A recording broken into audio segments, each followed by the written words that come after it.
Stefan Borson in studio with Simon and myself this Tuesday morning.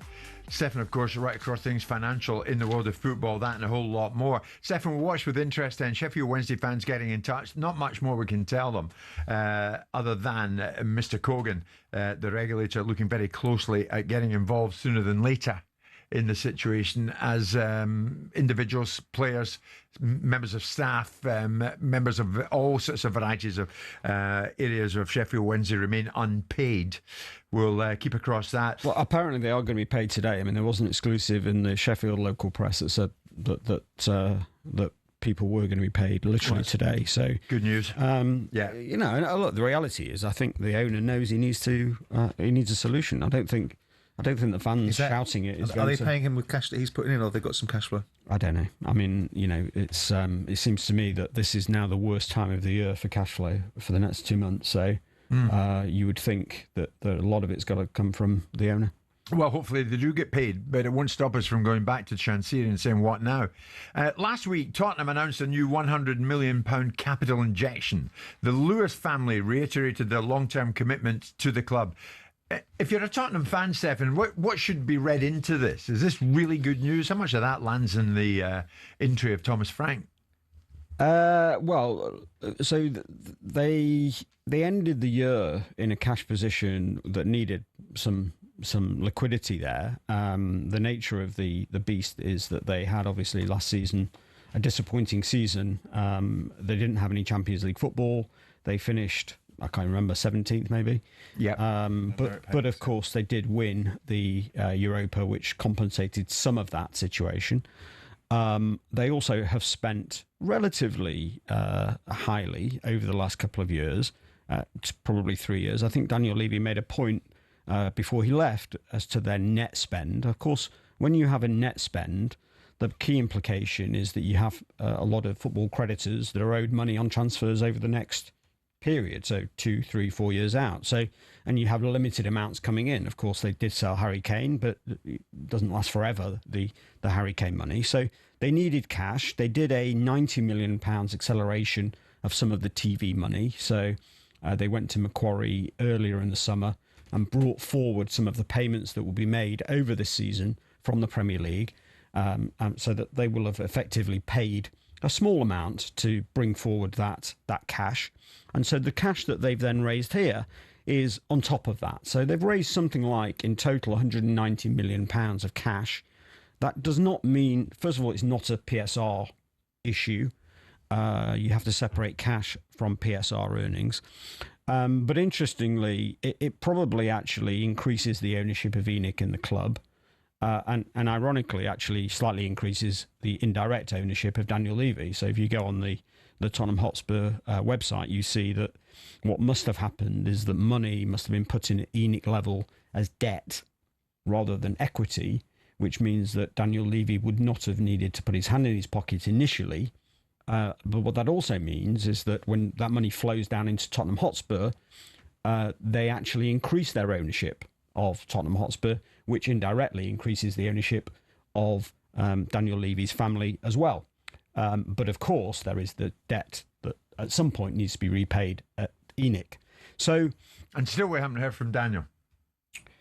Well, I mean, Simon's obviously closer to Mr. Levy than I am. Not a word, Simon? No, but I haven't chased him either.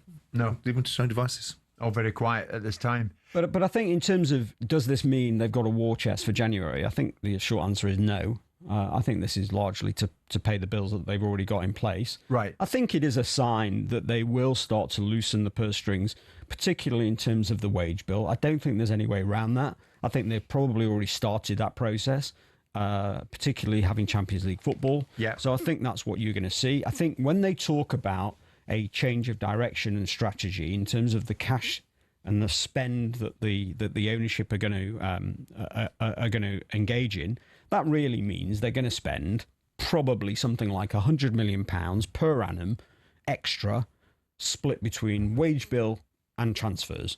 That's probably what we're looking at, and this is just the start of the cash requirement to do that. But really, it's much more about just So it's not going to paying move the bills. dial that much. Not really. Our friend over in Riyadh, Saudi Arabia, Turkey Al Sheikh, last week set the hair running. The best news I heard today is that Manchester United now in an advanced stage of completing a deal to sell to a new investor. I hope he's better than the previous owners. And then on Thursday, the day after that, Turkey Al Sheikh clarified his original post by claiming he wasn't the investor he referred to in his original message, nor were any investors showing interest in Saudi Arabia. My post about Manchester United's potential sale meant one thing. The club is in advanced negotiation phase with a new investor. I'm posting this as a fan who wishes the deal to happen, though it might not necessarily happen. Where were you with all of that, Stefan? I suspect it's not true. Not that he's lying, just that he's been misled, or Chinese whispers, or some other miscommunication. I think it's extremely unlikely that right now, given that there was an extensive process 2 years ago that ended up with Jim Ratcliffe being in situ, ended up with him paying $33 per share, ended up with drag-along rights that would necessitate an offer really over $33 in all likelihood.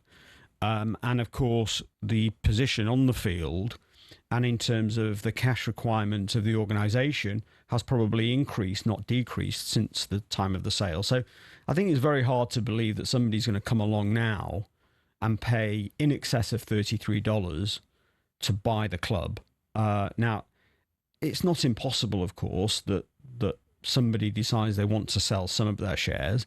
It may turn out to be a very insignificant share sale. They do still have some listed equity on the New York Stock Exchange, so it is possible that it's something to do with that. But I think in terms of it being something more meaningful, I think very unlikely. Okay. You know what I'm going to throw at you before you leave us?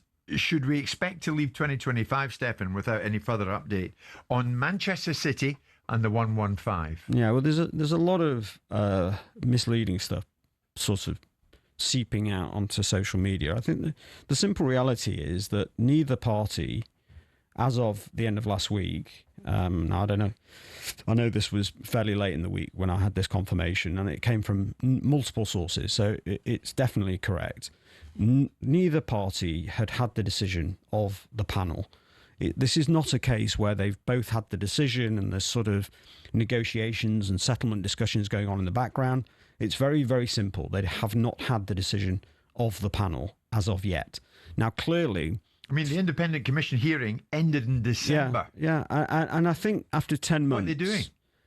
Well, I do think now there's no real excuse for a further delay. I mean, even if they were busy on other matters, and they will have been, then I think it would be really quite extraordinary that there's been no timetable set with them and no arrangement set with them in terms of the payment of their time over this last 10 months to produce the decision.